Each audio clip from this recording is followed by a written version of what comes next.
I gave you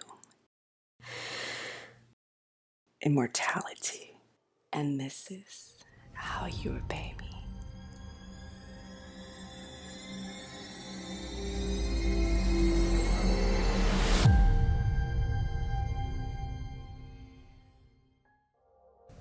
Time. Time is precious. In 2083, a company named Eternia offered an alternative to death through clones. This was an attempt to buy more time for humanity and to fight pains of this world. This, however, began to undermine humanity as a whole. The clones looked, sounded, and acted like their human counterparts, but were nothing more than machines with downloaded memories. 3 years later, there was an attack on a major Eternia building thought to be led by a rebellion group called the Threads of Fate, because of their belief that the clones were unnatural. This attack destroyed many of the facilities' carbon copies, and even uploaded a virus that caused clones to lash out at humans. During the initial attack, the player is thrust into the game as an ex-marine who is going in to make a copy of himself. We have placed the player in first-person perspective to give a sense of impending action, as the game ramps up to a full dystopian FPS action RPG. We wanted to force the player to feel like they needed to watch their back around every corner, regardless of whether they were in a pristine metropolis area or the despondent waste. We will showcase the city's prosperity through the clean architecture bathed in neon lights, making them feel like beacons of hope, all the while casting a dark shadow on the areas outside city limits. Beyond these, the decay and destruction of the forlorn wastes will impress the depth and sorrow of a broken society through dark colors. Each new chapter will be partnered with a different hue to emphasize the overarching story unfolding. With each change, the overall feeling will transform from a joyous hope for humanity to a deep foreboding of a cold and dying world. To greater emphasize decay of society and mood, the player will be able to hear sounds close to them. That way, they get a sense of their immediate surroundings. Upon entering darker regions, the player will get an eerie feeling from the sounds of low bass drums, brass, and faint whistles of flutes echoing throughout lifeless towns. They can hear people talking about how they are going to survive the next day, with commotion of knowing whether Eternia is coming into their town or not. While entering the brighter cities, they will hear a fanfare of trumpets and French horns followed by a rich sound of other lighter instruments. Walking through town, they could hear the party life, ranging across club music, horns honking in every direction, and conversations about everyday routines. The world will be filled with strong sound everywhere the player goes. From the footsteps of the player within the world, buildings falling and gunfire heard from the distance, to each tool the player uses, will all have their own unique audio, giving each action, even down to the sound of the holotool flickering on, its own sense of life. The holotool is a mechanism that serves a variety of functions. The player can utilize it to temporarily project objects via hard light, useful in the moment. If the player seeks to reach new heights, it can form a grappling hook to pull them up, or grasp distant objects, even the weapons out of enemies' hands. Up close and personal, it can be used as a sword. It can also provide light for visibility and scan objects to retrieve information. In the case where immediate survival is paramount, it can even be used to generate an entire suit of holographic armor. Many of these functions will be hidden until the player finds a schematic that allows them to alter their holotool for each optimization. Blueprints can also increase the effectiveness of already known tools, such as the shield being able to withstand more force, or the sword dealing more damage. The purpose behind these designs was to equip the player with a tool to allow for their various playing styles and to help navigate the broken world.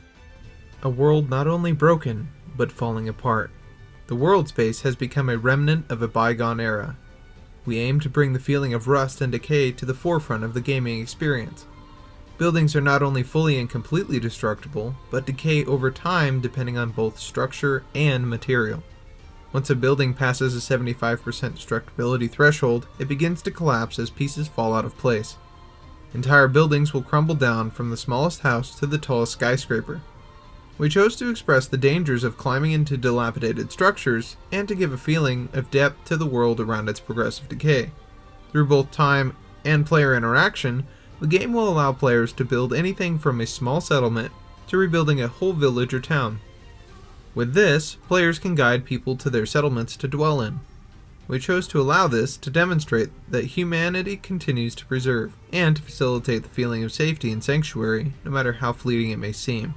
But this doesn't come without vulnerability, since everything is completely destructible. That safety must be sustained by repairing and fending off attacks. Of course, the attacks won't be left to the player alone, but they will be assisted by the game's NPC. The AI comes equipped with what we call a personality module, where each NPC is given a name, race, age, gender, opinions, personal knowledge, a job placement, and levels of safety, need, and comfort. Each is uniquely generated in the game, and no two NPCs will ever be alike in a separate copy. The NPCs will focus entirely on their needs and goals until they are fulfilled. They will also be mindful of situations or environments that become hazardous in any way. For instance, most of the NPCs in a small village may be taken out by an attack. The remaining may feel unsafe to stay and will migrate to a larger city. We chose to do this to eliminate the stress of character creation and to teach the player that anything or anyone can be both destroyed and replaced. We replaced traditional trade with bartering due to the reverting back to the reliance of need-based transactions. The player will be allowed to see all their inventory as well as whomever they are trading with. The trade will cease when both parties have agreed or disagreed upon the outcome. The complex AI system will force the player to think about what they are wanting, and what the NPC may be willing to trade it for.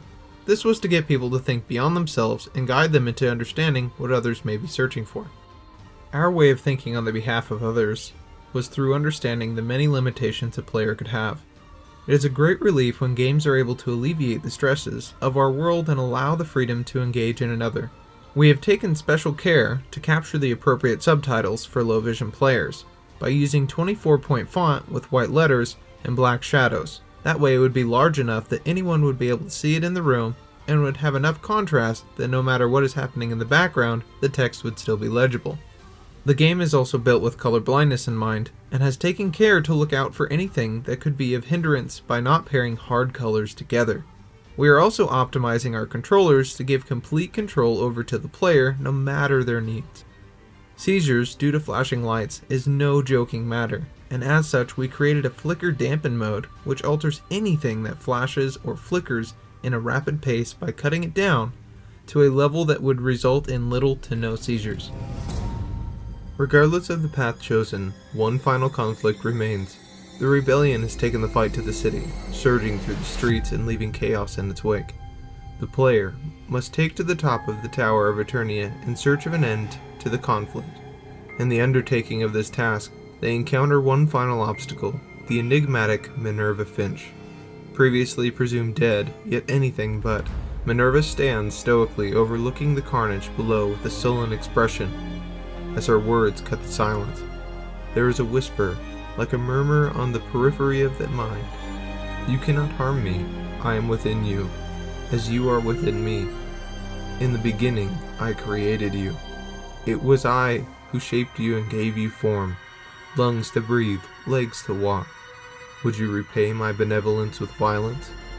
It is in this moment that the player confronts the truth, a vexing reality. You are a clone, a machine, a homunculus of Eternia. For what reason had you waged this campaign, this crusade? What does it mean to be human? The player is left with a choice. Kill Minerva and end Eternia, or turn your back on the humanity you never had. Killing Minerva destroys Eternia once and for all, along with the player. Sparing her allows the player to live, but the rebellion is swiftly quashed. Although, in a secret 100% completion ending, a final cutscene shows the player being reactivated sometime later by the rebellion. It is revealed to be several years into the future, after the newly reigning forces have successfully reverse-engineered Eternia's technology to a minor degree. It is implied that the player may be needed once again. Picking up his gun and holotool, the player strides back out into the waste, back into the fray. You are the new Eternia, and you are forever.